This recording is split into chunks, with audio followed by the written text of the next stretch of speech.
Sweet to be here again. It feels, a bit sad when child homelessness is going on.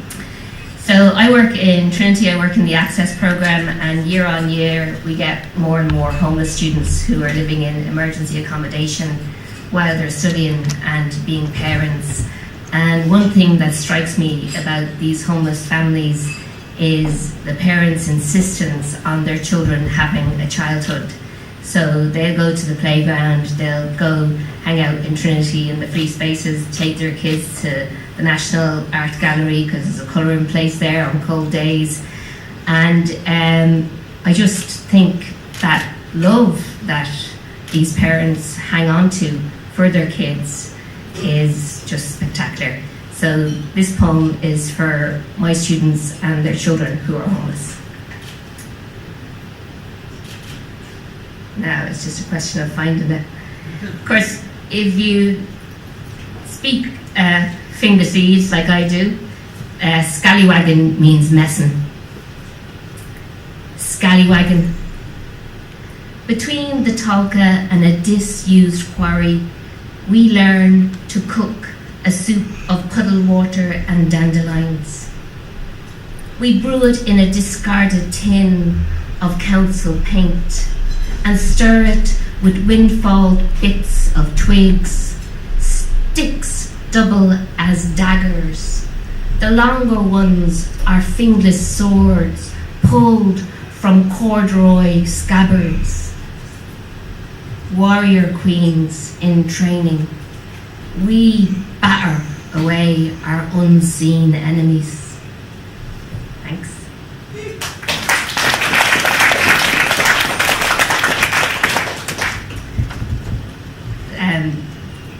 The husband's at home minding the kids, but if you're and I've got 8 brothers and sisters, and if you're anything like my family, if somebody's ended up and reading a few poems, it's like, fuck's sake, how many is she going to read? So I'm just going to read 3 short, small ones after this, okay? My dad was born in the Kevin Street tenements, which I guess was the emergency accommodation of the 1930s, and his dad worked in a factory down by the docks, got his arm cut off, had TB, and he died at 98 because the conditions in the tenements were not good for anybody with a weak chest.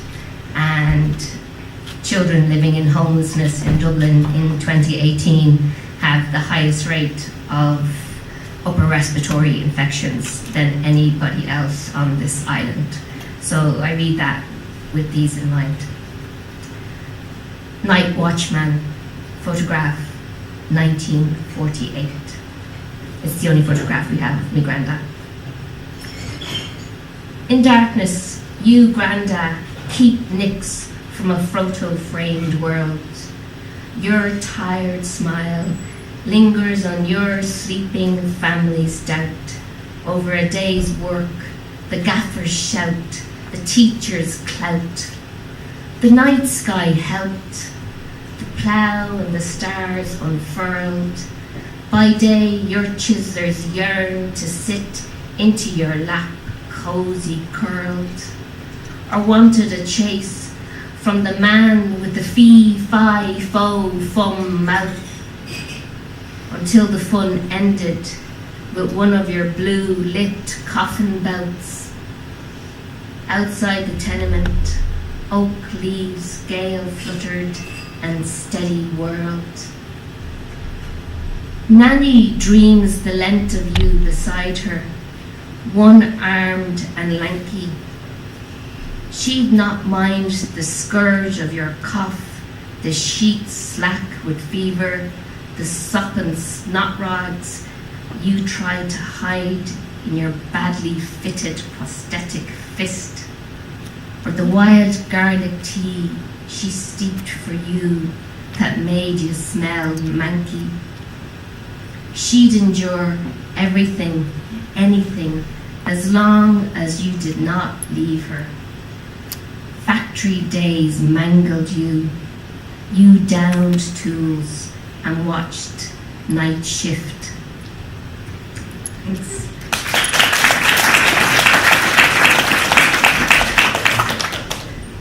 So it's September, back to school time, mad money for books and uniforms. And when I was growing up in Finglas, I wasn't only the first person in my family to go to college. I was the first person to do the Leaving Cert. But back then, when you wanted to get money for books and school uniform, you had to go up to your local social welfare officer, who wasn't a particularly compassionate man at all.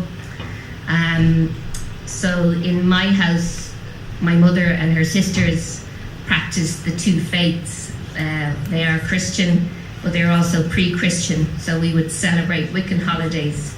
So anybody in social welfare in our house is known as a witch sniffer. And witch sniffers were employed all over Europe during the great purges that followed after the Spanish Inquisition. And they'd go up and they'd smell women to see if you smelled like a witch. So this is about me going to the social welfare man to get money for school books. And I think of all the indignities the homeless kids have to endure, you know, that social welfare thing of show us how big the hole in your sock is before we give you money for a new pair of socks. The witch sniffer. The welfare man's a schleeveen of a witch sniffer, and I must smell right if I've any chance of getting through his inquisition about my school clothing, footwear and book allowance. You're not going up to that place looking like Janis Joplin off out to the gig at Woodstock and smelling of petunia oils. Ma smears lemon juice all over my wrists and drops vanilla essence all over my second best dress. The witch sniffer has a graw for girls who do nothing but bake and skivvy. Ma removes my bangles, beads, bauble earrings and granny's brooch. The heart of me clattering gawks up at me in shock. She whips off my PLO scarf, zips up me jacket all the way to the neck and coils up my long red-brown hair underneath a grey woolen hat. Ma flattens it down, fits the cap snug. She bites at the fat of her lip and says, "Look him in the eye, but don't let that witch sniffer get near you."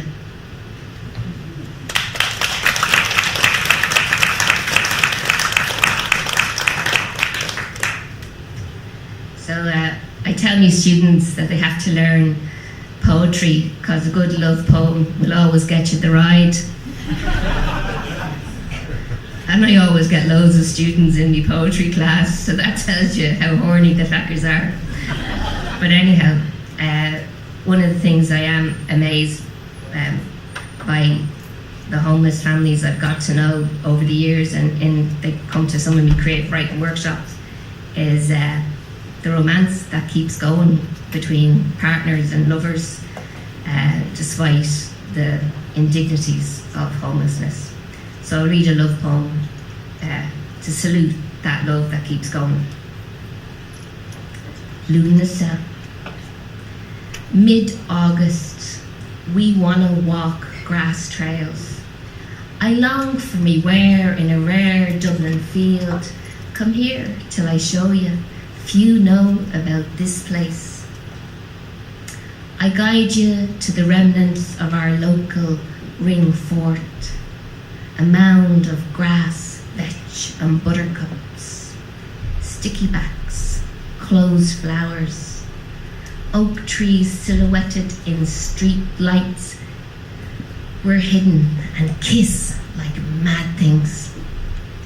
Your tongue, our hungry mouths, as delicious as naked plums. You know what I'm like and you know what I'm after. You lift me up, spin me, make me dizzy. The phone pings us back to real time in Raheny. Our babysitter's on the clock, and tomorrow there's school. Home to check on our 2 sons asleep in the one bed. You load up the dishwasher, I sweep the kitchen floor, check windows, lock the front door. Outside, the garden darkens, grows. We go to bed and we don't sleep. Thanks very much.